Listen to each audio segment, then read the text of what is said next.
광야는 사람이 죽을 것 같은 곳이지만 또한 그곳에는 하나님의 섭리와 예비하심을 볼 수 있는 곳이기도 합니다. 모세를 보십시오. 모세는 광야에서 우상과 하나님을 분별할 수 있는 훈련과 능력을 받았습니다. 예수님도 광야에서 사단의 전략과 하나님의 말씀이 혼용되는 것을 구분할 수 있는 훈련을 받았습니다. 다윗도 악을 악으로 갚는 이 사울의 모습에서 악을 선으로 갚는 이 하나님의 섭리를 엔게디 광야에서 경험하고 또한 자신이 그렇게 실천을 했습니다. 여러분의 삶이 비록 광야 같은 삶이라 할지라도 거기에는 오아시스가 있고 또한 거기에는 사해바다가 멀리 바라다 보이는 그 사해바다는 사람이 뜨는 데시죠. 사람이 빠져 죽는 데가 아니라 아무리 체중이 많이 나가는 삶이라 할지라도 그 사해바다는 그 사람을 띄우게 만듭니다.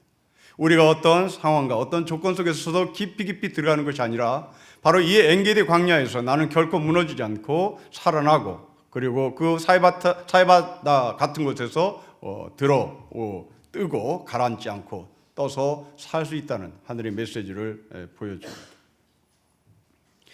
제 아들 녀석이 한 3년 전에 미국에서 쫓겨난 적이 있습니다. 트럼프 대통령이 유학생들을 무작위로 찍어서 추방시키는 계획이었습니다. 아무 잘못이 없는데 아들은 추방을 당했습니다. 한인들이 이럴 때는 어떻게 하나 한인들에게 조언을 구했더니 빨리 멕시코에 가면 멕시코의 미국 대사관에서 쉽게 다시 비자를 찍어주니까 멕시코로 가보라고. 그래서 말을 그대로 듣고 멕시코에 가서 또 비자 신청을 했으나 거기서 허락을 받지 못했습니다. 멕시코에서 한국행 비행기를 타고 오는 이 아들은 얼마나 고통스러웠을까 하는 겁니다. 집에 들어와서 이제 어떻게 하나 여기저기 수소문해봐도 아무 답이 없었습니다. 변호사를 찾아도 변호사도 답이 없고 유학원을 찾아가도 유학원에도 답이 없고 그리고 유학위원회에서 어마무시한 돈을 요구하고 아무 방법이 없었던 것이죠.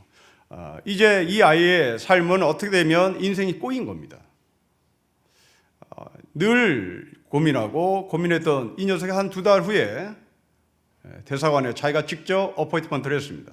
직접 내가 인터뷰를 하겠다고 서류를 들이밀고 대사관에서는 며칠 후에 이제 들어오라고 얘기를 했고 그래서 이제 무거운 마음으로 이 아이는 들어갔겠죠.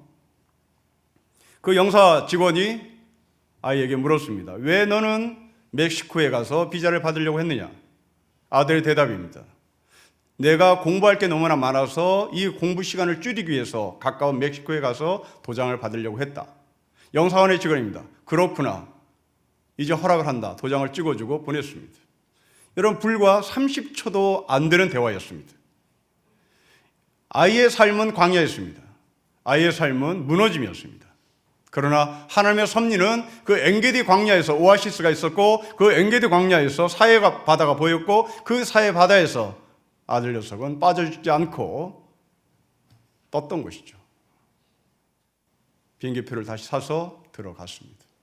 지금 잘 지내고 있습니다. 여러분 한 달 전에 제가 저희 교회 MIT 출신 가정에 대한 예의를 들었습니다. 이 가정이 제 설교를 늘 듣고 있는데 4주 전에 제가 했던 그 설교를 듣고 깜짝 놀라서 저에게 전화를 했습니다. 목사님, 우리 집에 큰 경사가 났는데 그것을 연락을 하지 못해서 미안합니다. 내 남편이 취직을 했습니다. 12년 만에 취직을 한 겁니다. 12년 만에 이제 보따리 싸고 나와야 하는 상황인데 전화가 와서 하는 말이 보잉 비행사 개통에 어마무시한 연구소에 남편이 취직을 했고 99% 영주권을 받는 조건으로 들어갔고 이제 첫 출근을 저한테 전화하는 날 첫 출근을 하고 돌아왔다고 이야기를 했습니다. 여러분 그들은 그 엔게디 광야에서 보따리를 싸야 하는지 아니면 다른 방법으로 영주권을 사야 하는지 이런 복잡한 상황이었으나 하나님은 이 마지막 판에 사해바다에서 빠져 죽지 않고 그 사해바다에서 사람 몸이 뜨는 것처럼 이들은 뜰 수가 있었던 것이죠.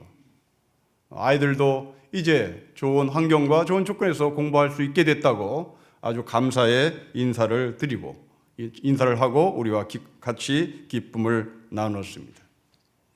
여러분, 우리는 모두는 다 이것이 일반적이고 보편적인 상황은 아니지만 가끔 우리는 이런 하나님의 역사심과 하나님의 섭리를 경험하며 사는 것이 큰 축복인 것 같습니다. 오늘 본문은 이 엔게디 광야에서 일어난 다윗과 사울의 이야기입니다. 오늘 본문은 사울이 블레셋 군인들을 쫓다가 일어난 사건으로 사건이 전환됩니다. 여러분 24장 1절을 보십시오.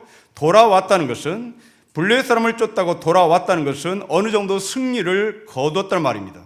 승리를 거뒀으니 한숨 돌렸다는 얘기입니다. 그런데 여러분 24장 1절에 보면 지금 블레셋 사람이 얼만큼 도망갔는지, 그리고 이스라엘 백성들이 사울의 군대가 블레셋 사람들 얼마나 추격했는지에 대한 말을 하지 않습니다. 어떤 상황인지 말을 하지 않습니다.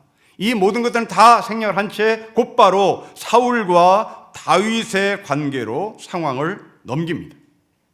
자, 이 사울에게 올라온 보고의 내용을 봅시다. 여러분 1절과 2절을 우리 같이 읽겠습니다. 시작. 사울이 블레셋 사람을 쫓다가 돌아오매 어떤 사람이 그에게 말하이르되 보소서 다윗이 엔게디 광야에 있다이다 하니 사울이 온 이스라엘에서 택한 사람 3,000명을 거느리고 다윗과 그의 사람들을 찾으러 들렴소 바위로 갔습니다. 여러분 엔게디에 다윗이 숨어있다는 보고를 사울이 받습니다. 사울은 정예부대 3,000명을 끌고 엔게디 광야를 갑니다.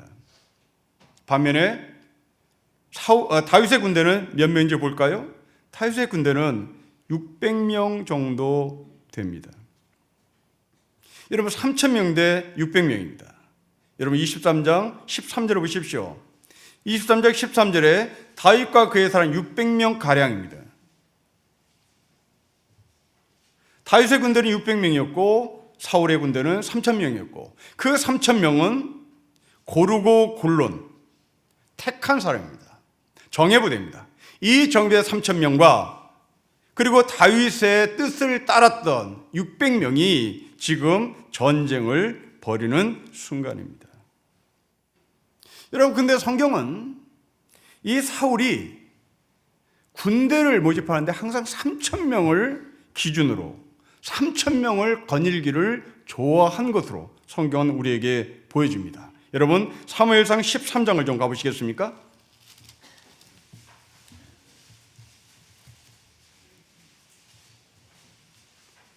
사무엘상 13장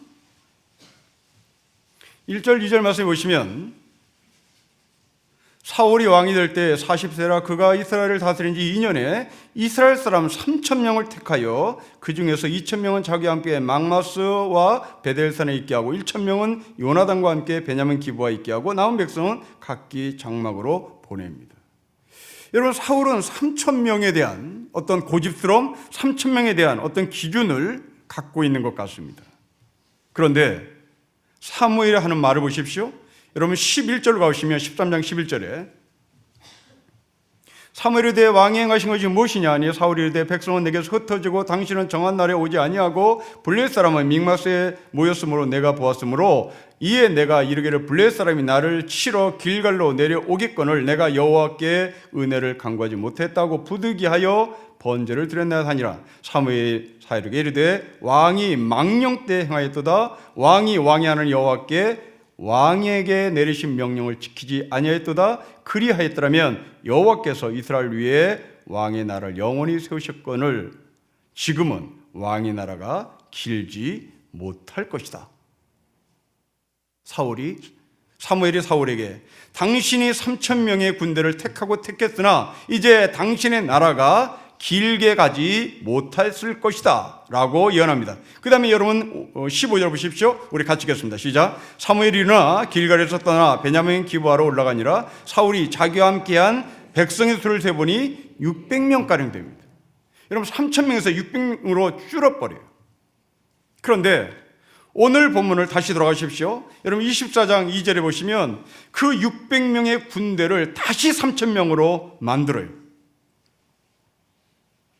여러분 사울이 왕으로서의 어떤 가오, 왕으로서 어떤 권위, 왕으로서 전쟁을 치를 수 있는 최소한의 단위, 그 단위를 사울은 3,000명을 고집을 합니다. 하나님께서 이 사울의 잘못을 아시고 600명으로 줄였음에도 불구하고 다윗은 다시 3,000명으로 만들어냅니다. 반면에 다윗의 군대는 600명입니다. 자, 여러분, 왜 사울은 3,000명에서 600명으로 줄었는데 다시 3,000명으로 올리려고 하고, 반대로 다윗은 항상 600명을 가지고 군대를 운영하고 전쟁에서 그들과 함께 전쟁을 치를까 하는 겁니다. 여러분, 이 이야기가 먼 이야기가 아니라 이제 여러분의 이야기로 돌려봅시다.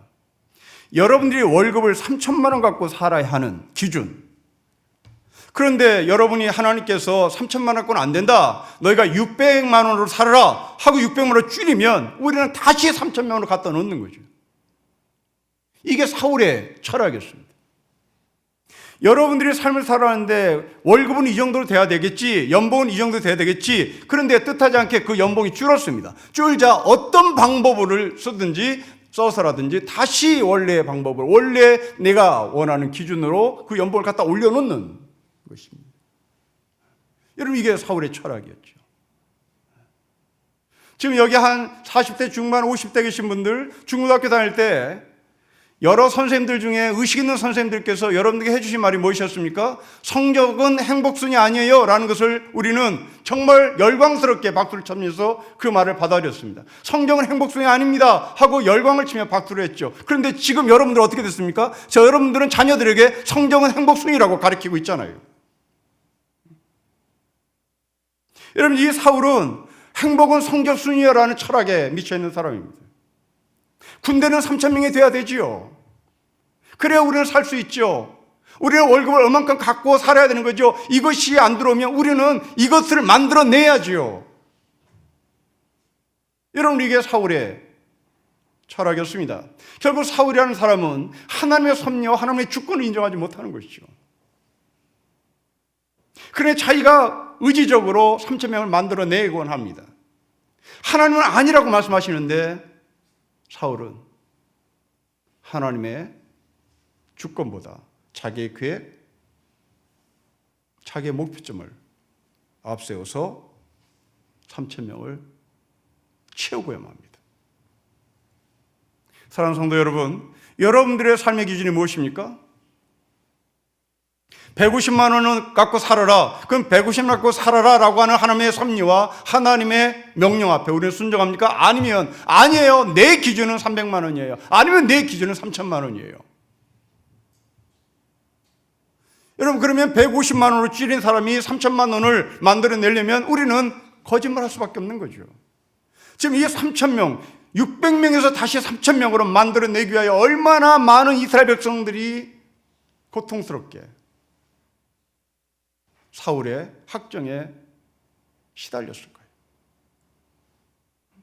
여러분들이 남편을 그렇게 바가지 긁으면 3천만 원 만들어 오라고 그랬을 때 여러분 남편은 밖에 나와서 어떤 짓을 했을까요?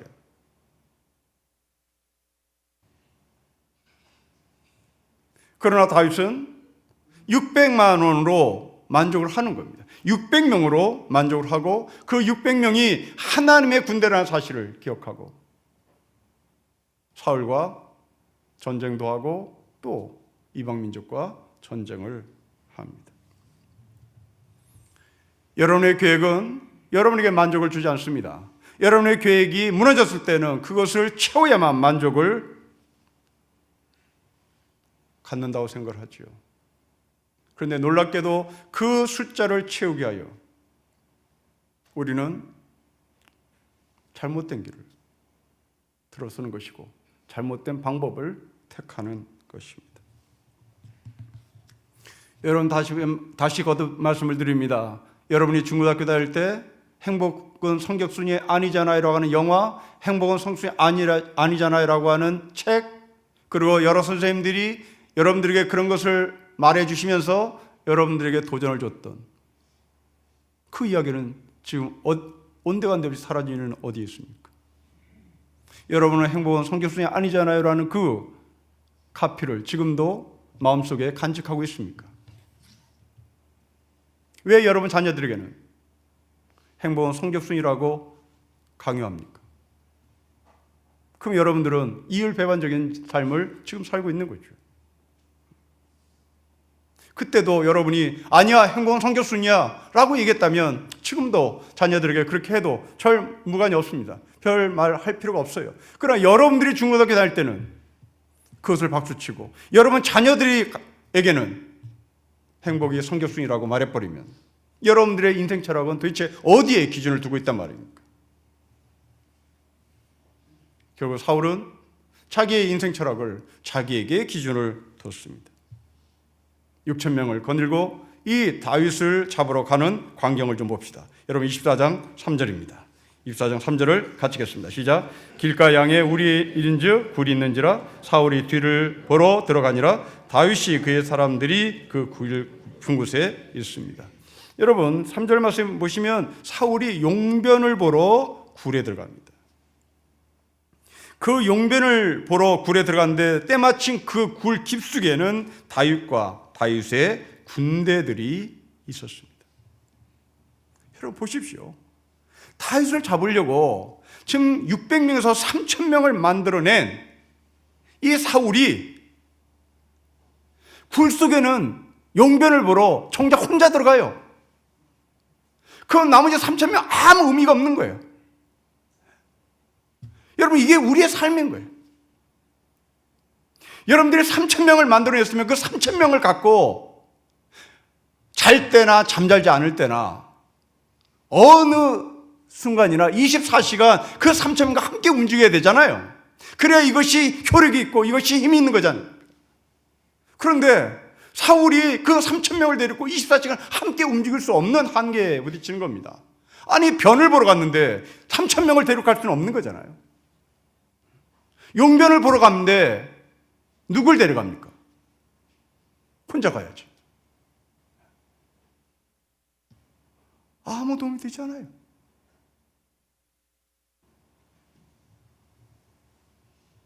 그리고 태연하게 사울은 용변을 보고 있습니다.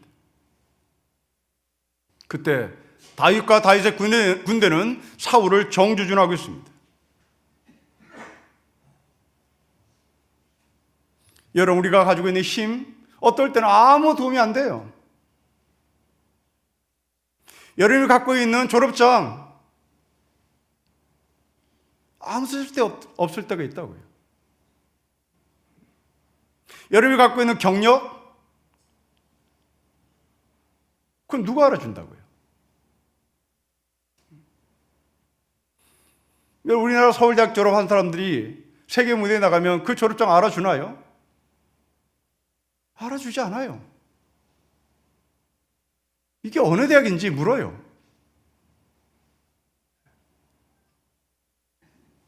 여러분 그토록 우리가 높이 평가하는 숫자 3,000명 막강함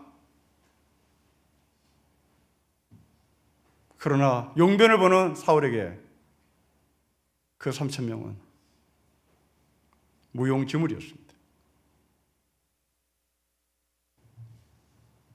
이때 다윗의 부하들이 다윗에게 하는 말을 좀 봅시다. 여러분 4절부터 5절입니다. 같이 읽겠습니다. 시작. 다윗의 사람들이 이르되 보소서 여호와께서 당신에게 이르시기를 내가 원수를 너의 손에 넘기리니 너의 생각에 좋은 대로 그에게 행하라 하시더니 이것이 그날이다 하니 다윗이 일어나서 사울의 겉옷자락을 가만히 팹니다. 여러분 세 개의 장면을 볼 수 있습니다. 다윗의 부하들은 하나님이 주신 때다. 이건 그날이다 라고 말합니다. 두 번째로 다윗이 사울의 옷을 칼로 도려냅니다. 셋째로 그러나 곧바로 다윗은 자기가 사울의 옷을 도려낸 것에 대해서 후회를 합니다. 자, 먼저 다윗의 군대들이 다윗에게 한 말을 다시 봅시다. 여러분 4절 말씀해 보시면 이건 하나님께서 우리에게 주신 절의 찬스입니다 하는 겁니다. 여러분 하나님의 말씀을 인용하는 형식으로 지금 말하고 있는 것처럼 보입니다. 그런데 여러분 이 4절의 말씀은 성경에 어디에도 없어요. 성경에 있는 것처럼 지금 말을 하고 있지 않습니까? 그런데 성경 어디를 들춰봐도 이 말이 없습니다. 그렇다면 다윗의 부하들은 자신의 이야기를 하나님의 말씀처럼 조작했다는 말입니다. 왜? 자신의 목적을 달성하기 위해서입니다. 여러분, 자신의 목적을 달성하기 위해서 하나님의 말씀이 아닌 것을 하나님의 말씀처럼 조작하는 사람들입니다. 여러분, 우리도 이럴 수 있죠. 우리도 우리의 생각을 관철시키기 위해서 하나님의 말씀이 아님에도 불구하고 하나님의 말씀처럼 포장을 하고 사람들에게 이것이 하나님의 말씀이다 라고 던집니다. 자, 물론 이 4절의 말씀이 정말 성경의 말씀이라고 전제합시다. 그리고 인정합시다. 그러면 사울을 죽이는 것에 대해서 정당성을 부여할 수 있나? 사울을 죽여도 되나? 하는 질문이 생깁니다. 다윗의 부하들은 문자 그대로 죽이자고 얘기합니다. 하지만 다윗은 죽이지 않습니다. 오히려 다윗은 자신이 사울의 옷을 자른 것에 대해서 회개를 합니다. 아마도 이 다윗이 자기의 칼로 사울의 옷을 자르실 때는 순간 흔들렸던 것 같습니다. 그렇지만 곧바로 다윗은 회개를 합니다. 저는 이 다윗의 영성이 저희 가운데 있었으면 참 좋겠다 생각합니다. 우리는 사울을 죽이지 않았다는 것에 대해서 자기 스스로 위로합니다. 그런데 다윗은 사울의 옷을 잘랐다는 것도 괴로워해요. 여러분, 꿈에서 나쁜 짓을 한 것에 대해서 괴로워합니까? 그냥 꿈이죠. 그러나 이 다윗 같은 영성을 가진 사람은 꿈속에서 누군가를 미워하고 꿈속에서 누군가를 죽이면 그것이 괴로운 겁니다. 여러분, 이런 영성을 가졌던 사람이 윤동주죠. 바람에 나는 잎새도 괴로워해요. 저 잎사귀가 바람에 나는 바람 때문에 저 잎사귀가 흔들리는 것인데 혹시 나 때문이 아니었을까? 여러분, 우리는 이런 영성까지 가려면 도대체 어느 정도 하나님의 말씀 앞에 가까이 갈 것인가에 대한 숙제를 제가 얻습니다. 이틀 전에 제가 잠을 자다가 얼마나 무서운 꿈을 꿨는지 집사람이 놀라서 뛰쳐나왔습니다. 그리고 제 아내가 웃으면서 아니 10대도 아닌데 10대도 아닌데 무슨 꿈을 꿨길래 집 떠나가도록 비명을 지르냐. 여러분, 꿈은 우리가 늘 생존 현상으로 처리해버립니다. 그러나 다윗은, 윤동주 같은 사람은 꿈을 생존 현상으로 처리를 하지 않아요. 이게 나에게 어떤 의미일까? 도대체 나는 무슨 잘못을 했을까? 여러분, 사울의 옷자락을 칼로 베었을 때 여러분들은 갈등이 있겠습니까? 갈등 없어요.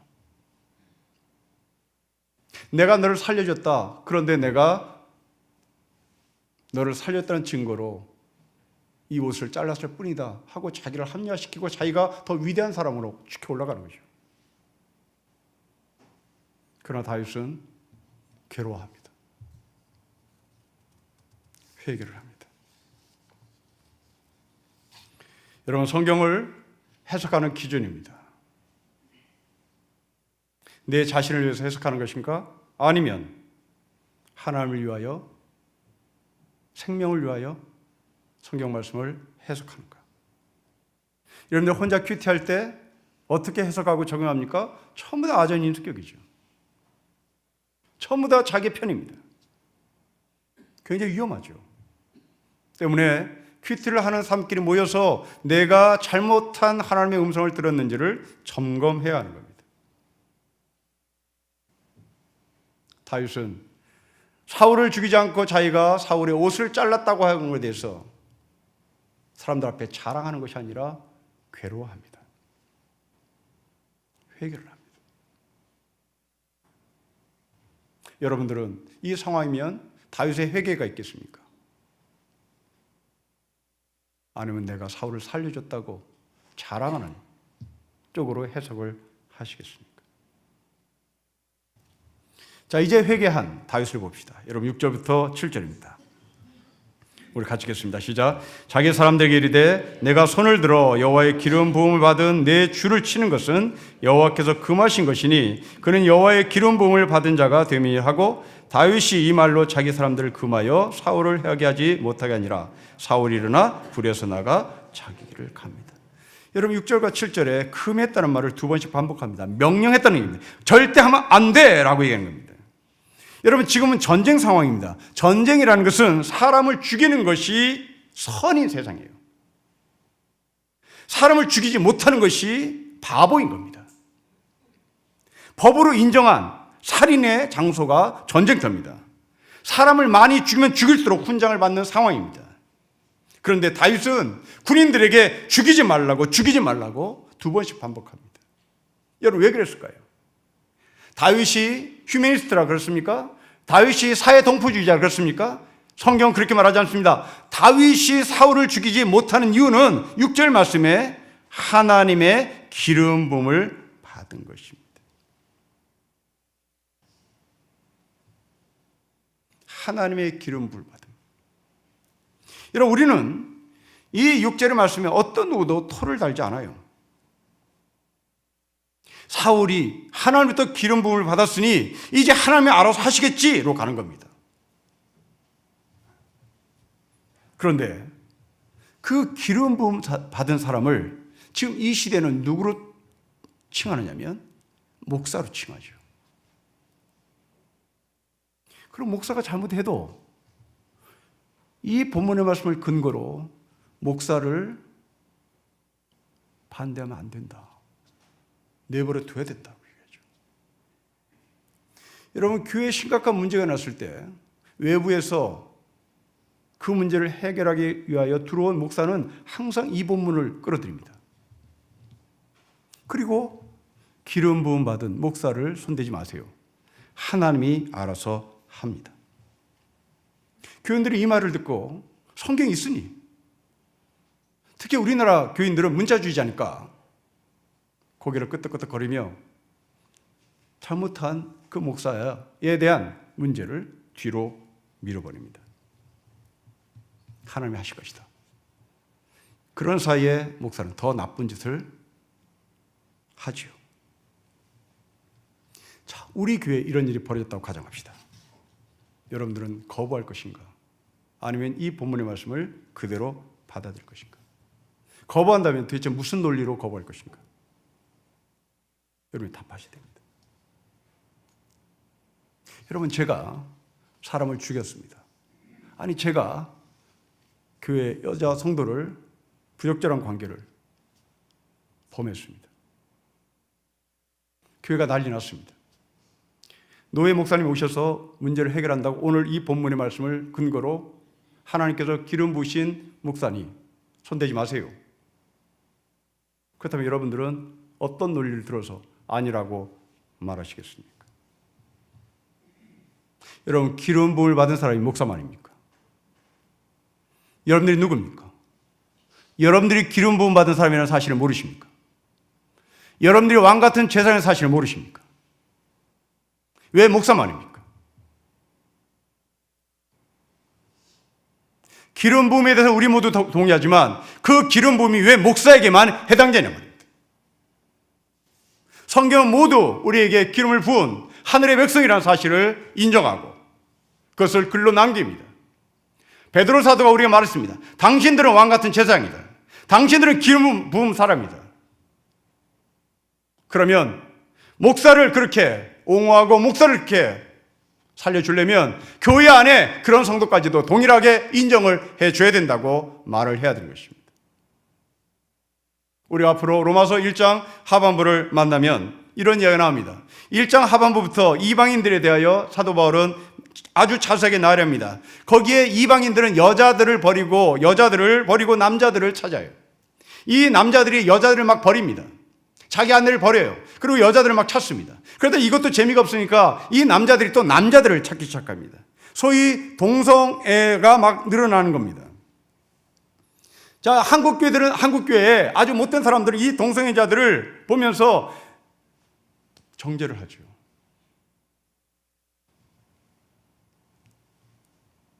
여러분, 그들을 정죄하고 싶다면 그럼 교회 안에 성추행한 목사는 왜 정죄를 하지 않습니까? 왜 교회 안에 자기 아내 모르게 교회 안에 청년 여성을 건드린 사람은 로마서 1장 이방인에게 했던 말씀 가운데 그 행동을 목사가 했는데 아내를 버리고 여자를 버리고 다른 여자를 취하고 왜 여기에 대해서는 문제 제기를 하지 않느냐 말입니다. 왜 우리는 기름 부음 받은 사람을 목사에게만 한정하는지에 대해서 여러분들은 당당하게 따져야 될 권리가 있습니다. 그리고 여러분들은 거기에 대한 물을 책임이 있습니다. 오늘 본문은 그렇게 사울이 기름을 받았으니 손대지 마세요 라는 말이 아닙니다. 목사가 기름 부음 받은 목사니 하나님께서 알아서 하실 거야 라고 손대지 마라 이런 말이 아닙니다. 그럼 도대체 이 6절과 7절은 어떻게 해석을 해야 할까요? 여러분, 적어도 지금 이스라엘은 기름 부음 받은 왕이 두 사람입니다. 사울이요, 하나는 다윗입니다. 있을 수 없는 일이에요. 한 나라에 왕이 둘 있다. 이거 있을 수 없는 겁니다. 그런데 다윗은 이것을 인정을 해요. 왜 다윗을 인정하나요? 하나님의 통치를 인정하는 겁니다. 왕이 100명 있음들 하나님이 통치한다는 겁니다. 왕이 없어도 하나님이 통치한다는 겁니다. 왕이 10명에도 하나님이 통치한다는 겁니다. 이게 기름 부음 받은 사울을 살리는 다윗의 영성이었습니다. 여러분, 우리가 문제를 해결하려고 하잖아요. 다윗은 하나님이 통치하실 것이다 라는 사실에 분명한 신앙 고백을 하고 있습니다. 결국 엔게디 사막에서 그리고 동굴에서 사울과 다윗의 만남은 하나님의 주권을 인정하느냐, 자기의 계획을 따르느냐, 이것이 오늘 본문의 메시지입니다. 3,000명에서 600명으로 600명 다시 3,000명으로 만들어내고자 했던 사울. 그러나 그 3,000명이 자기가 용변을 보는 데서 아무 도움이 되지 않는 무용지물의 3,000명. 반면에 600명의 군대를 거닐고도 그리고 2명의 왕을 갖고 있는 이스라엘의 모습을 보면서도 그 왕을 제거하지 않는 이유는 왕이 이스라엘을 통치하신 것이 아니라 하나님이 이스라엘을 통치한다는 하나님의 주권을 분명히 했기 때문입니다. 사랑하는 성도 여러분, 여러분은 누굽니까? 나는 누굽니까? 3,000명이 채워져야 인생 살맛이 난다고 생각하십니까? 아니면 600명으로도 내가 살 수 있다라고 하나님의 섭리와 하나님의 주권을 인정하는 사람입니까? 여러분, 도대체 무엇이 없으면 살 수 없습니까? 그렇습니다. 하나님 없이는 살 수 없어야 될 겁니다. 그러나 우리는 돈이 없으면 살 수가 없는 것이죠. 우리는 우리의 계획이 어긋나면 살 수가 없는 겁니다. 그렇다면 여러분들은 사울입니다. 여러분들이 갖고 있는 그 자랑스러운 것들이 용변을 보는 앞에서는 아무 도움이 되지 않는 사실을 경험할 것입니다. 그러나 하나님의 주권을 믿고 하나님의 섭리를 믿는 자는 600명이든 3,000명이든 상관없이 하나님의 나라를 맛보며 살 것입니다. 새 첫 주 수요예배 여러분들에게 묻습니다. 여러분들은 3,000명을 고집하는 사람이지. 두 왕이 있든 세 왕이 있든 10왕이 있든 나를 통치하시는 분은 하나님이라는 사실을 고백하시는지, 여러분의 우선순위는 무엇인지를 묻습니다. 하나님의 통치를 인정합시다. 하나님의 주권을 인정합시다. 하나님은 기필코 여러분들을 하나님의 사람으로 만들어내실 계획이 있어서 태초전부터 여러분을 택하신 것입니다. 돈이 여러분을 택한 것이 아니라 하나님이 여러분을 택하셨습니다. 그 택하신 하나님이 여러분을 책임지십니다. 겁먹지 맙시다. 3,000명이 줄었으면 줄은 대로 사십니다.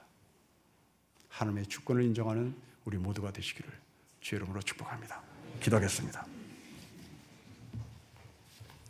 하나님 아버지, 그토록 3,000명을 고집했던 사울의 영성이 우리 가운데 여전히 또아리를 틀고 있습니다. 늘 목이 마르고 늘 채워야 하고 늘 없으면 전전긍긍해야 되는 이유가 무엇인지 하나님 우리에게 분명히 말씀하셨으니 이제 이 말씀을 받습니다. 그리고 둘이 됐든 셋이 됐든 100명이 됐든 이것에 상관없이 하나님은 이스라엘을 통치하시듯이 우리를 통치하신 줄을 고백합니다. 3,000명 때문에 거만을 떨거나 600명 때문에 겁을 먹거나 이 모든 것을 뛰어넘으신 하나님의 섭리와 통치와 주권이 내 가운데 약속되어 주님께서 태초전부터 우리를 택하셨으니 저희가 그 택함 받은 백성답게 이 땅에서 하늘의 백성으로 살게 하여 주옵소서. 주 예수 그리스도의 이름으로 기도합니다. 아멘.